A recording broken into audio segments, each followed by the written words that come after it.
जंग का भी मैदान यह साबित कर दिया है कि यह रैली है मेरा है 24 में मोदी के विदाई का यह सेना है। और आप सेना से मैं पूछना चाहता हूं, सारे लोगों से मैं पूछना चाहता हूं कि बोलिए 24 में मोदी की विदाई करेंगे? हाथ उठा करके और ताली बना करके समर्थन करिए। इसका भाव यही है कि हम मोदी की विदाई करेंगे। कारण ये मोदी सरकार देश के युवाओं के साथ किस तरह से खिलवाड़ कर रही है। आज ये उजला टोपी देख करके जो ये प्रेरक लोग जिनको मात्र 2000 रुपये पर नियुक्त किया गया था, लेकिन आज ये मोदी सरकार उसको ही बंद करके और इन लोगों को बाहर का रास्ता दिखा दिया है। देश कैसे चलेगा? इनके सामने से मैं पूछना चाहता हूं कि ये लोगों ने देश जुआ है, जुआ देश का नारा दिया था, लेकिन आज जुआओं के साथ लगातार विश्वासघात हो रही है, जुआओं को ठगा जा रहा है। हम जुआओं को आह्वान करते हैं कि आपको संगठित होकर के और 24 में इस मोदी सरकार को विदाई करने के लिए पूरे तौर पर एड़ी चोटी के पसेना ये करना होगा, तैयार रहना होगा। दोस्तों, मैं बिहार सरकार से भी कहना चाहता हूं कि आपने भी अपने घोषणा पत्र में प्रेरकों की बात कही है। मैं आपसे मांग करना चाहता हूं कि इन प्रेरकों को किसी न किसी विभाग में समायोजन करने का काम करिए और उनका जो है बकाये वेतनमान देने का काम करिए, अन्यथा यह आंदोलन आगे बढ़ेगा।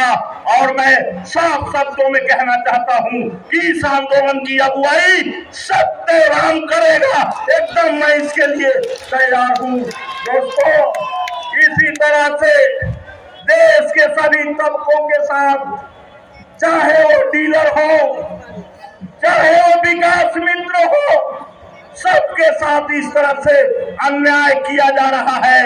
आपको थोड़ा सुनना पड़ेगा 2 मिनट धैर्य के साथ कि आज ये समाज के जो महिला सशक्तिकरण की बात कर रहे थे लोग कि हम देश में राज्य में महिला सशक्तिकरण कर रहे हैं, लेकिन आज उन महिलाओं का शोषण और दोहन किया जा रहा है। आप देख रहे हैं कि सरकार के जो महत्वाकांक्षी योजना मिड डे मील है और उस मिड डे मील को महिलाएं सफल कर रही है। 8 घंटा काम करके राज्य के सभी बच्चों को भोजन दे रही है। वैसे महिलाओं को मात्र 50 रुपये में उनको खटाया जा रहा है।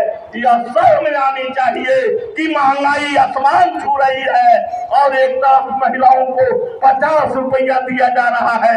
यह शर्म की बात है। इसलिए मैं इस मंच से सरकार को कहना चाहता हूं कि रसोइया को सम्मानजनक वेतनमान देने का काम करिए, अन्यथा ये भी आपके खिलाफ एक आंदोलन का रास्ता होगा और उस आंदोलन की अगुवाई भाजपा माले करेगी। हम जनता के सवालों पर किसी तरह की समझौता नहीं कर सकते हैं। हमने देखा कि जब देश में कोरोना आया था तो आशाओं ने पूरी अपनी जान की बाजी लगा करके और मरीजों को इलाज कर रही थी, इंजेक्शन लगा रही थी। उस समय में जब घर वाले छोड़ करके भाग खड़े हुए थे, वो आशा उसको इलाज कर रही थी, लेकिन आज उनको मात्र 1000 पारितोषिक पर काम लिया जा रहा है। यह अन्याय नहीं है तो और न्याय कहाँ है। इसलिए मैं सरकार से कहना चाहता हूं कि अब आपको इन सारे सवालों पर विचार करना होगा। अब विचार करना होगा इस पटना शहर के लिए जो फुटपाथी दुकानदार लंबे अरसे से रोड पर बैठ करके अपनी जीविका चला रहे हैं, इधर उधर बेच करके अपनी जीविका चला रहे हैं, लेकिन आपके पुलिस हत्यारों और अपराधियों को गिरफ्तार नहीं कर पाती है। लेकिन उन फुटपाथी दुकानदारों को उजाड़ने के लिए, उनके ठेला तोड़ने के लिए, उनके सामान लूटने के लिए लगातार तत्पर रहती है। मैं कहना चाहता हूं कि इस पर सीधे तौर पर रोक लगनी चाहिए और वेंडर एक्ट के तहत उनको जगह देनी चाहिए। मैं आपसे ये कहना चाहता हूं कि आप सिवान सूता मिल के मजदूरों को जो आपने करोड़ों रुपया बकाया रखे हैं और तरह तरह से उसको लटका करके और अभी तक उन मजदूरों को बकाया मजदूरी आपने नहीं दिया, उनका कोई समायोजन तक नहीं किया और आपने उस मिल के जमीन को हड़प करके वहां कलेक्टर आपने बनाई है, लेकिन उन मजदूरों का क्या होगा। हम सरकार से कहना चाहते हैं कि आपको उन मजदूरों के बकाये राशि देनी होगी। साथ ही साथ हमने देखा गांव में, आज बिहार में ऐसे लोग हैं जिनको एक धूल कहीं जमीन नहीं है, वो जहां बैठते हैं उसके नीचे की भी जमीन उनकी नहीं है और सरकार लफादी झाड़ रही है, झूठी घोषणाएं कर रही है, झूठा वायदे कर रही है। हम इस मन से कहना चाहते हैं कि उन तमाम जो भूमिहीन हैं, उन सारे भूमिहीनों को 5 डिसमिल जमीन और उस पर मकान देना पड़ेगा, नहीं तो ये आंदोलन हम और तेज करेंगे। हम विधानसभा में इस सवाल को लेकर के जाएंगे। हम बताना चाहते हैं कि आज बहुत पहले हमारी पार्टी ने पूरे बिहार के सर्वे किया था और सर्वे करके सरकार को बताने का काम किया था कि हम 1 से 2 धूर में 8 से 10 परिवार जीवन बसर कर रहा है, जो वह आदमी का जीवन नहीं है, पशु का जीवन है। हमने ये सारे आंकड़े सरकार को दिए हैं, लेकिन सरकार अभी तक इस पर पहल नहीं की है।